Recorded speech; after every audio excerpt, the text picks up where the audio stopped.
नमस्कार साथियों, कैसे हैं आप सब। आपका अपने चैनल यशवी दर्शक के यूट्यूब के ऑनलाइन परिवार में आप सभी का फिर से स्वागत है। प्रिय साथी, हम सब इतिहास विषय का अध्ययन कर रहे थे। इस कड़ी में आज हम प्राचीन भारत के इतिहास को जानने के लिए स्रोतों के बारे में अध्ययन करने वाले हैं, जो आपके व्हाइट बोर्ड पे इस रूप से उल्लिखित है। जैसे प्राचीन भारतीय इतिहास के जानने की स्रोत। इसमें पहला है पुरातात्विक स्रोत, दूसरा है साहित्यिक स्रोत, तीसरा है विदेशी यात्रियों के विवरण। प्राचीन भारतीय इतिहास को जानने के लिए पुरातात्विक स्रोत का बहुत बड़ा महत्व है। एक सर्वाधिक प्रमाणित है। अब पुरातात्विक स्रोत को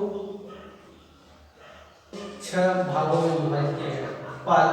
अभिलेख, मुद्राएं, स्मारक एवं भवन, मूर्तिकला, चित्रकला और अवशेष।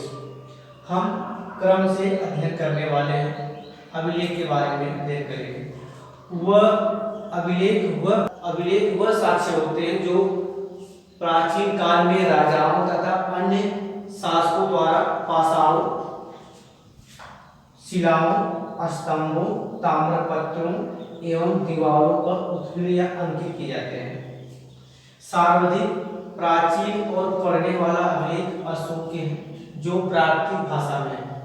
जैसे इसमें कहा गया है कि पुरातात्विक साक्ष्य व साक्ष्य होते हैं। जैसे उस समय जो शासक थे वो अपने दिग्विजय उपलब्धियों और शासन प्रशासन के बारे में जानकारी देने के लिए पाषाणों मतलब पत्थर, बड़े बड़े पत्थरों पर उस पर खुदवा कर अंकित करवा देते थे। शिलाओं जैसे आज के समय में देखा जा रहा है। जैसे कोई मंत्री या विधायक कोई कार्य कोई निर्माण करता है, मान लो सड़क का निर्माण करता है, तो वहाँ पे एक शिलापट लिखवा देता है। जैसे सांसद निधि के द्वारा, विधायक के द्वारा, एक आज शिला उस तरह भी राजाओं और शासकों पत्थरों में शिलापटों को लिखवा देते हैं।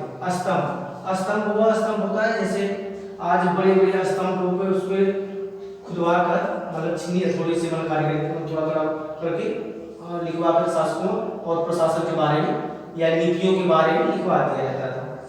ताम्रपत्र वह पत्र होता है जैसे तांबे की जो पट्टी होती है, उसको तांबे की जो पट्टी होती है, मोटी चादर होती है, उसमें तांबे के उसमें शासकों के नाम, वंश और किस लिए दिया जाता है। अक्सर जो ताम्रपत्र का उपयोग है एक दान के लिए दिया जाता है।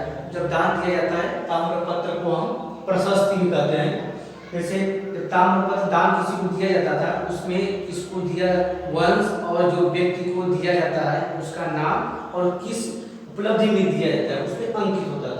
ये भी लंबे समय तक उसके बारे में जानकारी मिलती रहे ताकि ये समाप्त न हो, इसके लिए ताम्रपत्रों का उपयोग किया जाता है। और दीवारों पर जैसे दीवारों पर उकेरे मतलब खोद कर उसको अंकित कर दिया जाता था।